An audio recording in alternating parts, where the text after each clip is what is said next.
In the last video of this lecture, I want to talk about polynomial rings in more than one variable. So this is something that we already talked about a little bit, and in particular, when we wanted to give an example of an ideal in a ring that was not finitely generated. So that's an example that I'll come back to a little bit later. All right, so the polynomial ring in x1 through xn with coefficients in R is denoted R bracket x1 up through xn, and we'll define it inductively by saying that R bracket x1 up through xn is the polynomial ring in the single variable xn with coefficients in R bracket x1 up through xn minus 1. So this is easiest to say with an example. You can think of polynomials in z bracket xy as polynomials in the single variable y with coefficients in the ring z bracket x. So what does that mean? Well, okay, so we have 2x cubed y plus xy squared plus 2y squared. You can think of that as a polynomial in the variable y with coefficients in z bracket x. So x plus 2 times y squared plus 2x cubed times y. Okay, but if you look at this polynomial, why not think about it as polynomials in the single variable x with coefficients in z bracket y? And you can do that too. So you could group the terms together differently, where you collect everything that you're multiplying by a given power of x now. So here we just get 2y times x cubed plus y squared times x plus 2y squared times x to the 0. So what are we seeing here is that the ordering of the variables isn't actually so important. You can still think of your polynomial in n variables as a polynomial in a single variable with coefficients in a polynomial ring in n minus 1 variables, but that requires a choice of what's the last variable. So what are we seeing is z bracket x bracket y is isomorphic to z bracket y bracket x. Coming up with an isomorphism between them is pretty straightforward. This is a single instance of a much more general fact that it doesn't matter how you arrange the variables. So this is exercise 3 in section 9.1. This is one that you should do. If R is a commutative ring and x1 up through xn are independent variables over R, just meaning that there are variables, no relations between them, prove that R bracket x pi 1, x pi 2 up to x pi n is isomorphic to R bracket x1 up through xn for any permutation pi of the numbers from 1 up to n. Okay, so we can now give notation for R bracket x1 up through xn polynomial rings in n variables, just like we gave notation for polynomials in one variable. So what does an element of this ring look like? It's a finite sum of non-zero monomial terms, which from now on I think I'll always just say terms. A times x1 to the d1, x2 to the d2 times xn to the dn, where A is some element of your ring R. So this is the coefficient of the term. And these di's, these exponents, are just non-negative integers. So x1 d1 times xn dn, this is a monomial, right? And a monomial term just has a coefficient in front of it. This di is called the degree in the variable xi of this monomial, or of this term. And if you take the sum of the exponents, the sum of the degree in each of the variables, that gives the degree of the term. And what is the degree of a polynomial in n variables? You just look at all of the non-zero terms, all of the terms for which the coefficient is not 0. There's only finitely many. And you just take the maximum degree that occurs. Okay, so I'll pause and erase, and I'll give you a little more notation. And then I'll talk about not just polynomials in n variables, but polynomials in an arbitrary number of variables. Now that we have some notation for polynomials in n variables and their degrees, we can define what it means for a polynomial to be homogeneous. A polynomial is homogeneous if each of its non-zero terms has the same degree. So for example, in z bracket xy, x cubed plus 2xy squared plus y cubed is homogeneous because the degree of x cubed is 3, the degree of x times y squared is 1 plus 2 is 3, and the degree of y cubed is 3. So if you have a polynomial in R bracket x1 up through xn, the sum of all of its non-zero terms of degree k is called the homogeneous component of f of degree k. If f is homogeneous of degree k, that's everything. But it could be that f is not actually homogeneous, but you can group together all of the terms of degree k, and that gives you the homogeneous component of degree k. And why might you do that? Well, if f has degree d, then f can be written as uniquely as a sum of its homogeneous components of degree up to d. So f0 plus f1 plus plus plus up to fd, where fk is the homogeneous component of f of degree k. Okay, so now I'll pause and erase, and we'll talk about polynomial rings in an arbitrary number of variables. Just like we talked about polynomials in n variables, we can define a polynomial ring in an arbitrary number of variables with coefficients in R. What do the elements look like? It's just the set of all finite sums of monomial terms, but now a monomial term, instead of just looking like a times x1 to the d1, x2 to the d2 up to xn to the dn, instead of just having those variables x1 through xn, you have an arbitrary set of variables x1, x2, x3. You could take, for example, a countable set of variables. So you can think of this as the union of all of the polynomial rings R bracket x1, R bracket x1, x2, R bracket x1, x2, x3, and so on up through this infinite set of these polynomial rings in finitely many variables. Okay, why might you want to think about a ring like this? Well, we already have thought about a ring like this. Exercise 9 in section 9.1 is something that we already did, so or in some form. So the exercise says, prove that a polynomial ring in infinitely many variables with coefficients in a commutative ring R contains ideals that are not finitely generated. So at the end of 206A, in lecture 29, video 4, we proved that there is an ideal in Q bracket x1, x2 up through arbitrarily many variables. We gave an ideal in that ring that is not finitely generated.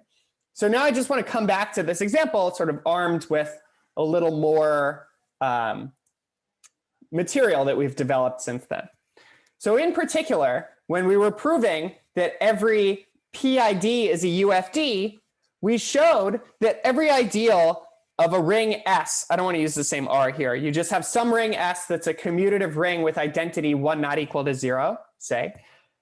Every ideal in S is finitely generated if and only if S satisfies the ascending chain condition on ideals. That is, anytime you have an infinite sequence of ideals, one contained in another, that chain must stabilize at some point. There must be some n such that past the nth term in your chain, the ideals are constant.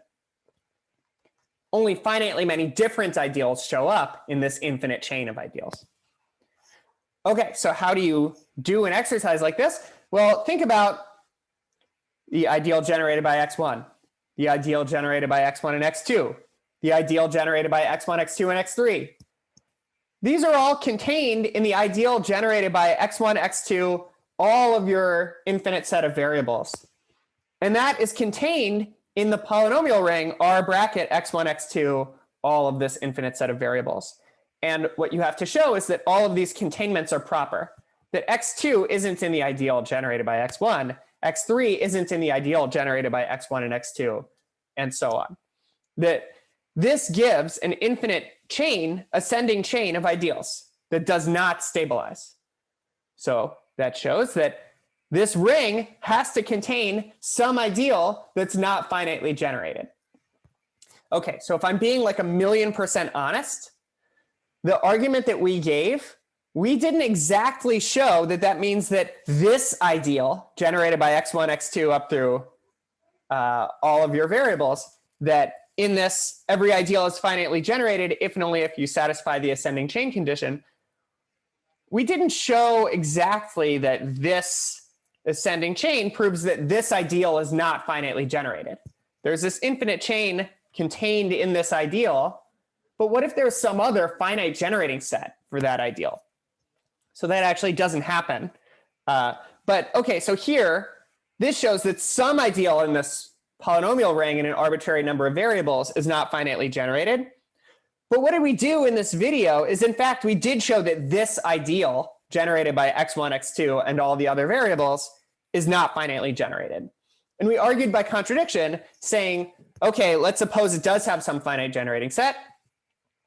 You could write each one of these generators as these are all in this ideal. So that would mean that you would be able to write them as finite sums of some polynomials in the ring, some elements of the ring, times these xj's. And the important thing is that for any particular fi, only finitely many of these terms would be non-zero. So OK, now let's take the collection of all of these variables xj for which there's some term in these expressions that's non-zero. Some like gij, these polynomials in this ring that are like the coefficients in this expression, take all the xj's so that they show up somewhere in these expressions for f1 up through fm in terms of this infinite generating set for this ideal. So that's going to be a finite collection of these variables, of this infinite set of variables. And this finite collection now is going to generate all the fi's. So it's going to generate this whole ideal. And yeah, so that's going to be a problem because there's going to be all these things in this ideal that don't occur in this finite set. So that was the style of the argument that we gave before. And I just want to call attention to how it's similar, but also a little bit different than this ascending chain condition on ideals argument. OK, so I'll pause and erase. And the last thing that I want to do is, in the last video, we talked about quotients of R bracket x by ideals. And now I just want to talk a little bit about quotients of polynomial rings in more than one variable by ideals. I want to talk about one final example in this lecture. And I want to go back to an example that we talked about quite a bit at the end of 206A when we were talking about sections 7.3 and 7.4 of Dummett and Foote. So that is the example of the ideal generated by 2 and x in z bracket x. And in fact, in the same video that we just referenced, when we were talking about an ideal that is not finitely generated, we proved that this ideal is not principal. So we talked about this ideal from a few different perspectives. The first thing is we said, what are the polynomials that are actually in this ideal? So you can see that the polynomials in this ideal are exactly the ones where the constant term is in 2z, but the coefficients on the higher degree terms can be anything. OK, so then we use that description to show that there's not a single generator for this ideal, that this ideal actually can't be principal. And another thing that we did when talking about this ideal is we asked about the quotient of z bracket x by this ideal. And there was this kind of neat way that we talked about it using the third isomorphism theorem for rings and the second isomorphism theorem for rings.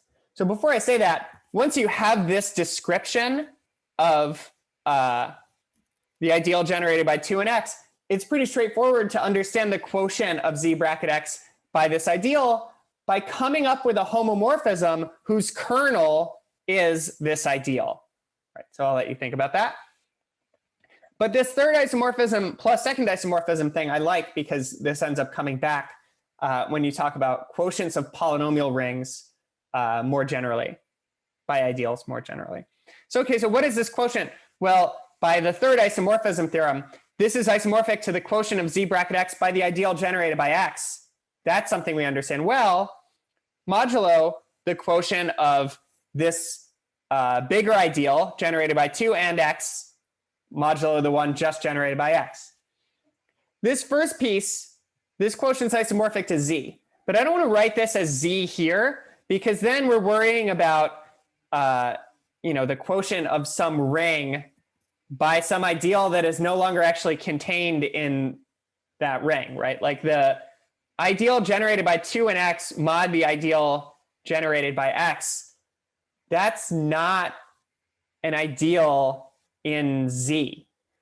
We'll just see that this first piece of the quotient is isomorphic to Z. This piece of the quotient is isomorphic to an ideal in Z, but it's not like literally an ideal in Z. So, okay, end of side rant. So what did we do to actually understand what's going on here is by applying the second isomorphism theorem for rings, noting that the ideal generated by 2 and x is the sum of the ideals, the ideal generated by 2 and the ideal generated by x. Then applying the second isomorphism theorem, we got a nice description of this quotient. It's isomorphic to ideal generated by 2 mod the intersection of the ideal generated by 2 and the ideal generated by x. And this is easier to understand.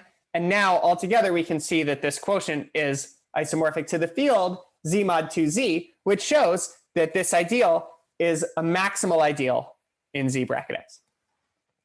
Okay, so why did I bring this up? Because there are several exercises in section 9.1 that are kind of in this style. For example, I just want to talk about exercise 4 in section 9.1. So you're supposed to show that the ideal generated by x and the ideal generated by x and y are both prime ideals in Q bracket xy, but only the second one is a maximal ideal.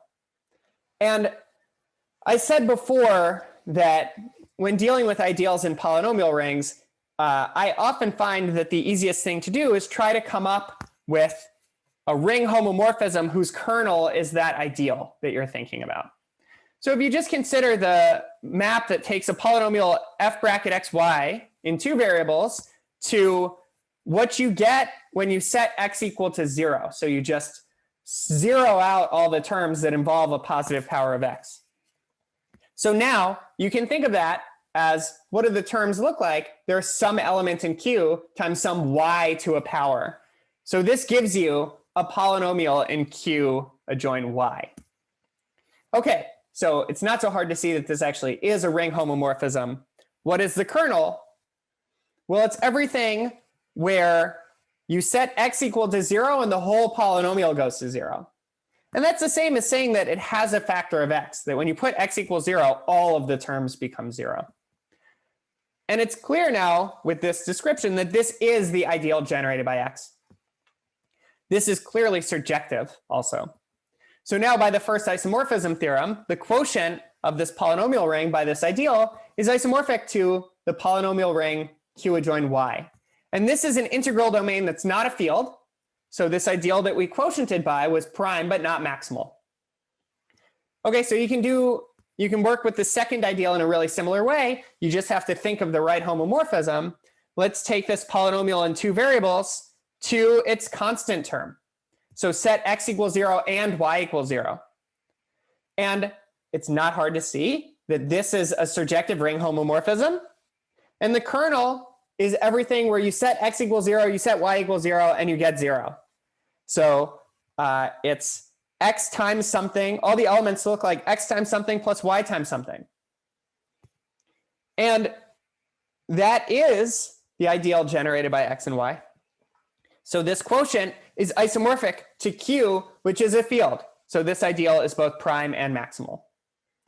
Okay, so the last thing I want to do is say that thinking about these quotients in this way, coming up with the right homomorphism so that the kernel is exactly the set of polynomials that you were considering, is a lot like understanding the quotient of the ideal generated by 2 and x in Z bracket x by noting that it consists of polynomials with constant term even. So what is the homomorphism there is you take a polynomial to the residue class modulo 2 of its constant term. So what about what's going on here? And there's a way to do this last example in this third isomorphism theorem, second isomorphism theorem setup as well. So I just want to show that to you. I definitely think that this approach is the easiest one. But I want to show you that you can also think of it this way. Let's think about the quotient of the polynomial ring Q adjoin xy by the ideal generated by x and y, but following this strategy here. So second isomorphism theorem, this is isomorphic to Q adjoin xy mod the ideal generated by x, quotiented by the ideal generated by x and y mod the ideal generated by x. Well, okay, this first one, we know what that looks like. That looks just like Q adjoin y, right? So that we've already talked about. What does this second thing look like? Well, by the third isomorphism theorem, noting that the ideal generated by x and y is the same as the ideal generated by x plus the ideal generated by y, this is isomorphic to the ideal generated by y modulo the intersection of the ideal generated by x and the ideal generated by y. And what does that look like? Well, let's think about what the elements are here. The ideal generated by y is all the polynomials of the form y times some polynomial in Q adjoin xy. And so if you're in the ideal generated by x and the ideal generated by y, that means you're divisible by x and you're divisible by y. Those are two relatively prime polynomials, so you're divisible by xy. So the intersection of these two ideals is the ideal generated by x and y. It's all the polynomials of the form x times y times something. Okay, so what's the difference here? What things are what are representatives of the equivalence classes of y of this ideal modulo this ideal? This quotient looks like the ideal generated by y in Q adjoin y, and I'll let you think about the details. But where that leaves us is that we have something that looks like Q bracket xy modulo something that looks like the ideal generated by y. So the quotient is isomorphic to Q. We already saw that by writing down the correct homomorphism, where the ideal generated by x and y was the kernel. So I don't think that this way of thinking about these kinds of problems is easier, but it is useful in some circumstances. So it's good to get a little bit comfortable thinking about working with ideals in polynomial rings, especially ideals in polynomial rings in many variables, thinking about them in this way.